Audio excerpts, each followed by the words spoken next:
انا كنحيي الجمعيات ديال المغاربه في اسبانيا والمغاربه اللي قاموا بالواجب تجاه المواطنين الاسبانيين المتضررين من الفيضانات.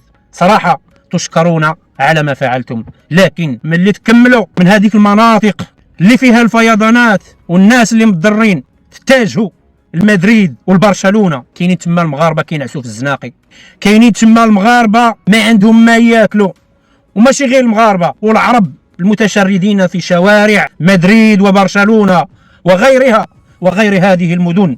تحياتي لكم. القضاء الإيطالي يحكم لصالح شاب مصري في عمره 24 سنة بتعويض 157 ألف يورو بسبب سجنه ظلما في إيطاليا لمدة 2 سنين. ويحيى العدل. القضاء الإيطالي أحسن من هذوك اللي في بلادنا، اللي في المغرب ولا في مصر. نحن في دولة الحق والقانون، لكن علاش ما نلقاوش الحق والقانون في بلداننا الأصلية؟ أنا مغربي وطني، وكاينين شي ناس في المغرب ما كيبغيوش المغرب يزيد لقدام ولا في التنميه، وهذا الشيء اللي وقع لهذا السيد هذا الفاضل اللي عنده شركه بن سعيد للعقارات. كانت عنده القاله الاولى الثانيه في اليوتيوب وسدوهم له. علاش؟ حيت هو جانا بواحد النظام جديد في المغرب ديال السماسره الشفاره. هذا السيد هذا كيجي كيبيع معاك ويشري معاك قطعه ارضيه ولا دار، كيقول لك غتعطيني داك الشيء اللي بغيتي، ما كيتفاوضش معاك، ما كيقولكش زيدني. والا جيتي من عنده منطقه بعيده كيضيفك عنده في الدار. وكيعطي لكم المثل لهذوك السماسره اللي في المغرب اللي خرجتوا على العقار، كليتوا عباد الله، خرجتوا على عباد الله، وبالاخص الجاليه المغربيه اللي في برا، وريشتوهم وبعثوا لهم الوهم وبعثوا لهم الخدع.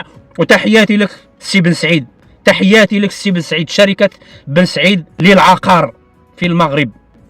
مغربي في ايطاليا عنده 1,000,000 يورو في الاملاك ديالو، والزوجه ديالو كتاخذ المعاونه من الدوله والاخوات ديالو ونسيبته. كتعقلوا على 11 المغربي اللي كانوا شدوهم في شهر 6 اللي فات.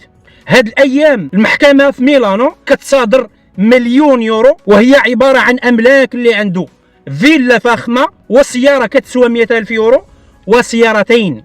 وهاد الاملاك هذه كلها مكتوبه في الاسم ديال الزوجه ديالو والاخوات ديالو والنسيبه ديالو. والمغربي الان في الإقامة الجبرية المنزلية، وهذا هو الحكم في إيطاليا. ولقاو حتى الأخوات ديالو والزوجة ديالو ما عندهمش رخصة القيادة وكيسوقوا، هما مقيمين في إيطاليا وقدام في إيطاليا.